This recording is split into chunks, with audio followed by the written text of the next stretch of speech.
A potential military takeover leaves Sudan in turmoil. Armed Forces Ministry said in a statement that the army has detained the civilian Prime Minister, Abdullah Hamdok.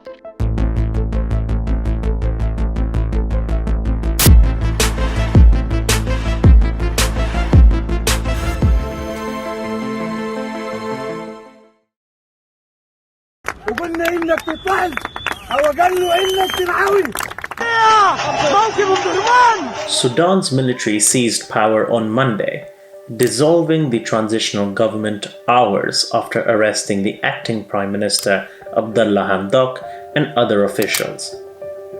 It is reported that thousands of people flooded into the streets to protest the coup that appears as a roadblock to the country's shaky road towards democracy.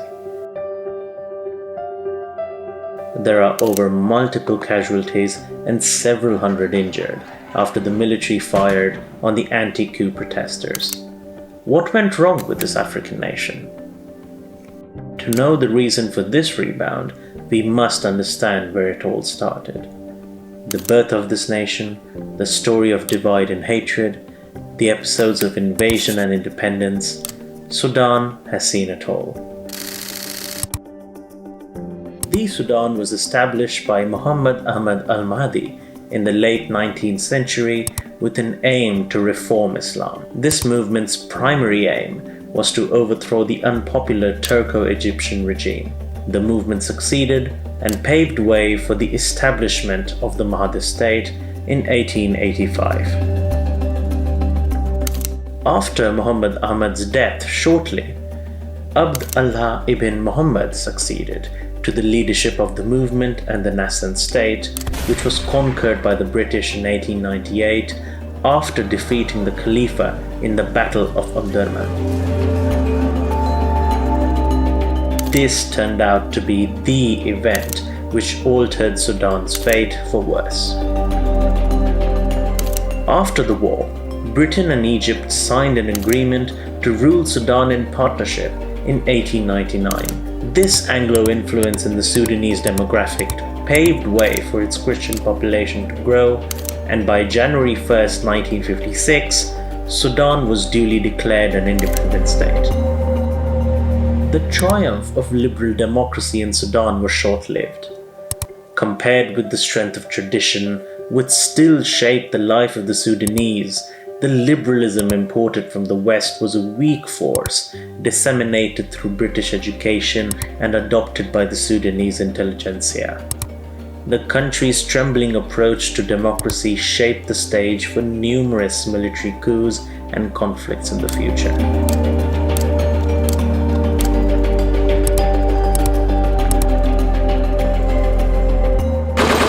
Another conflict that remained unresolved centered on the Darfur region in western Sudan. The conflict began in 2003 when rebels launched an insurrection to protest what they contended was the Sudanese government's disregard for the western region and its non-Arab population. In response, the government equipped and supported Arab militias to fight against the rebels in Darfur. The militias, however, also terrorized the civilians in the region and prevented international aid organizations from delivering much-needed food and medical supplies.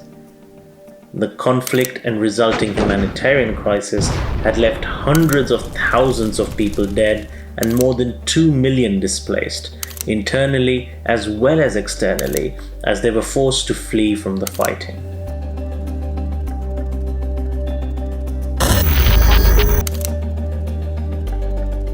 A rebellion broke out for the same reason in South Sudan decades ago, leading up to the independence of South Sudan in 2011, concluding a guerrilla movement lasting 22 years with over 1 million lives lost.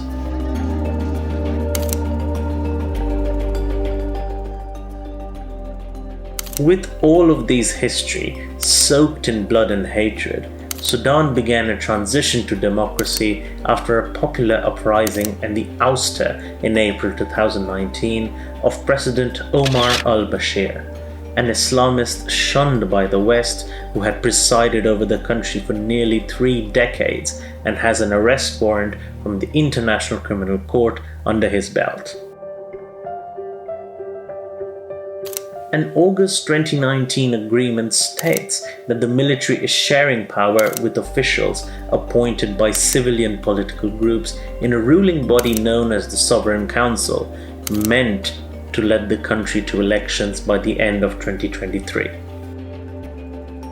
Although the military's role is supposed to be largely honorary, civilians have repeatedly complained of military overreach in foreign policy and peace negotiations.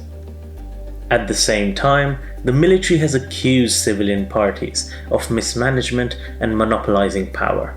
One point of tension is the pursuit of justice over allegations of war crimes by the military and its allies in the conflict in Darfur from 2003.